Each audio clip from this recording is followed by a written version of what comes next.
Hello friends, नमस्कार। Hope all is good. हमने एक सीरीज़ शुरू की थी। कौन सी सीरीज़?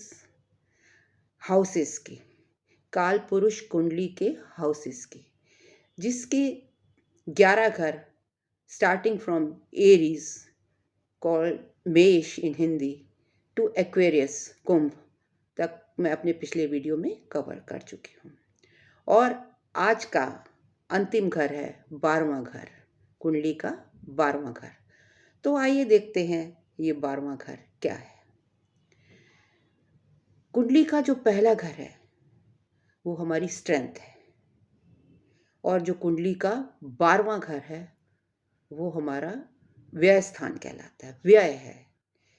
जब हम पैदा हुए तो हमने सभी तरह के सुखों और दुखों को इस दुनिया में भोगा, और गीता के ज्ञान के अनुसार जो चीज़ पैदा हुई है उसका अंत भी होना है, पर आत्मा अजर अमर है।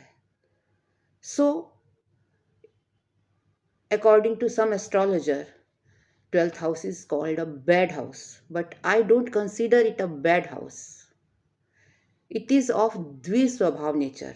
पाइसियन राशि जो है वो डबल नेचर की होती है। उसमें कुछ पॉजिटिव पॉइंट्स भी होते हैं और नेगेटिव पॉइंट्स भी होते हैं।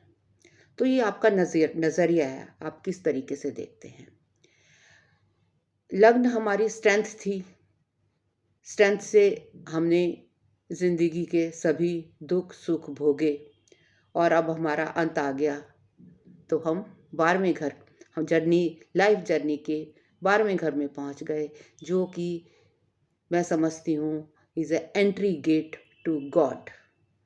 साइकिल है, लाइफ साइकिल चल रहा है, पहले से शुरुआत होकर अब हम 12वें घर में आ गए हैं।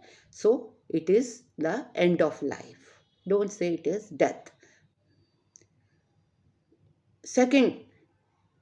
Second is, it is a house of expenditure.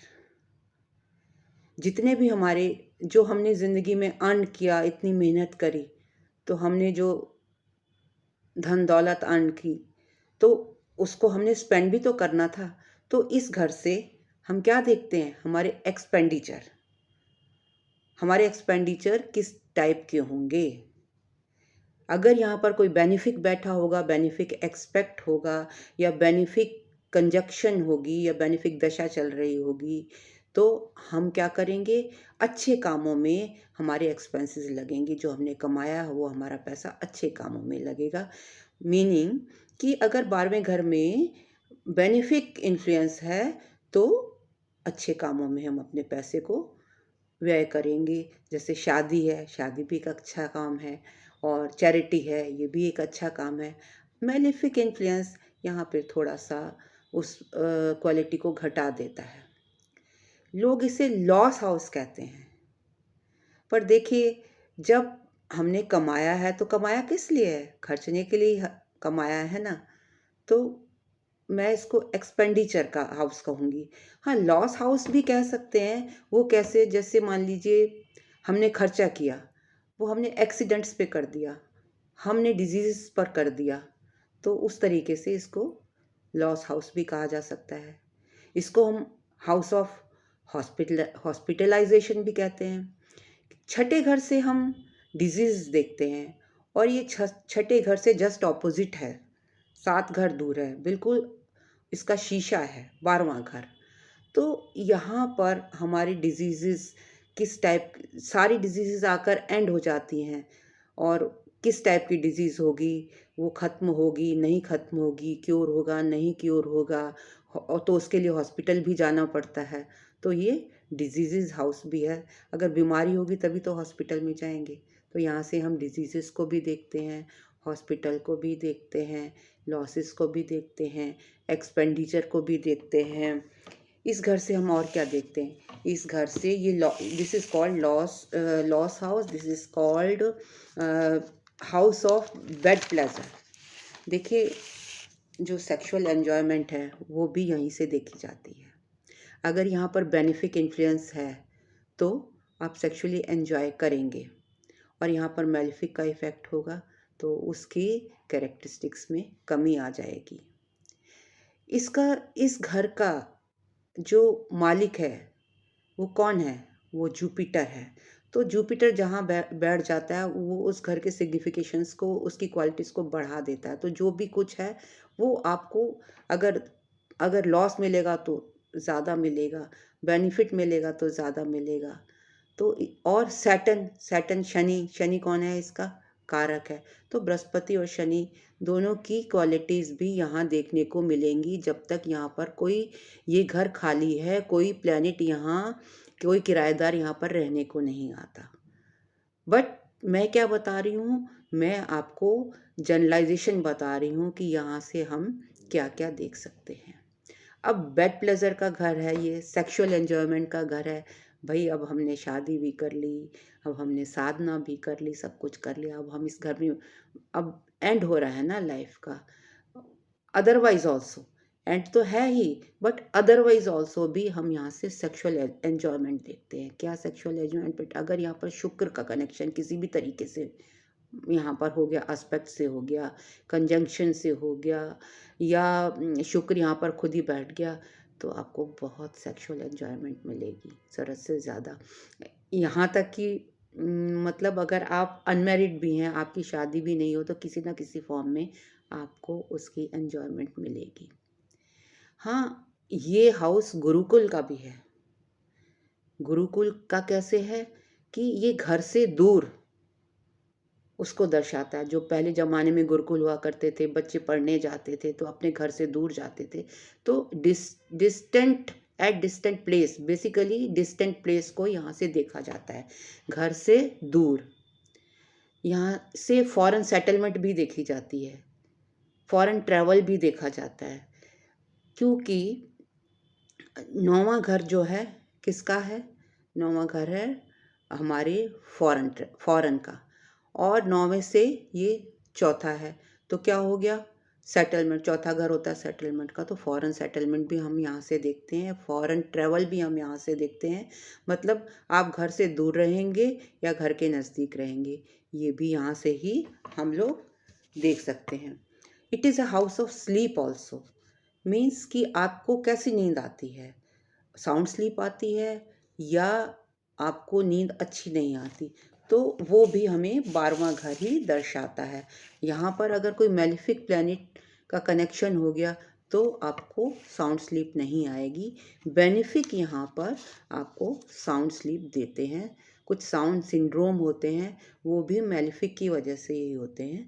तो आपकी स्लीप कैसे होगी? साउंड होगी या उसमें एफ्लिक्शन होगी, वो भी हमें 12वां घर ही दर्शाता है।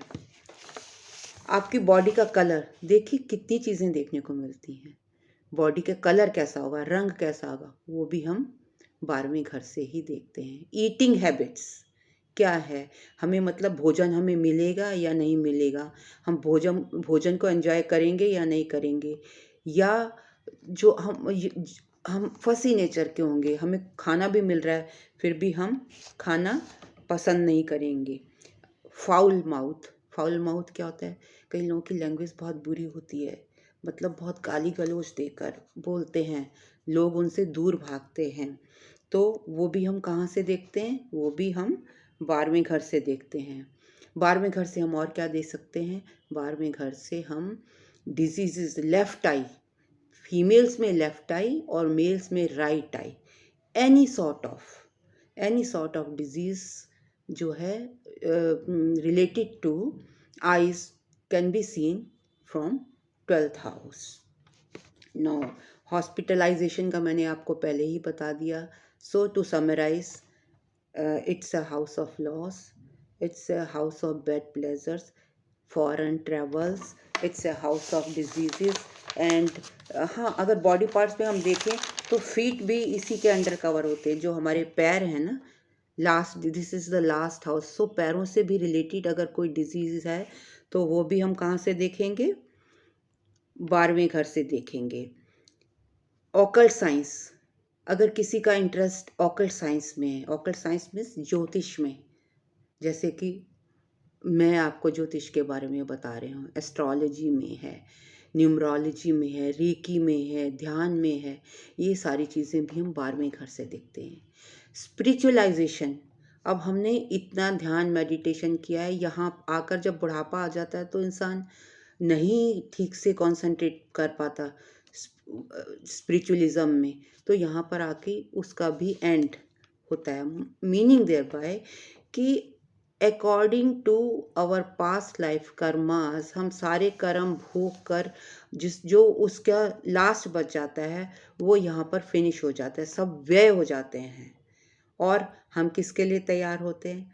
हम ईश्वर की तरफ, ईश्वर के पास जाने के लिए हमारी आत्मा, हमारी बॉडी तैयार होती है। वो भी हम 12वें घर से देखते हैं कि हमें मोक्ष मिलेगा या हमें ज़िंदगी के लाइफ साइकिल में हम यूं ही घूमते रहेंगे, 84 लाख योनियों में हम चक्कर लगाते रहेंगे, वो भी इसी घर से देखा जाता है। सो आज के लिए इतना हो। आपको मेरा वीडियो पसंद आया होगा। इन केस अगर आपको किसी भी तरीके की ये 12 घरों में, क्योंकि आज मेरी सीरीज़ हाउस सीरीज़ का एंड हो रहा है, किसी भी तरीके की आपकी कोई क्वेरी है, आपका कोई क्वेश्चन है, तो आप मेरे से कमेंट बॉक्स में पूछ सकते हैं। मैं आपको ज़रूर जवाब दूंगी। और I will request to continue my videos further. आप मुझे लाइक, कमेंट और सब्सक्राइब करते रहिए। Till then, bye bye. Thank you very much for listening me so patiently. अब जल्द ही आती हूँ एक नए टॉपिक के साथ।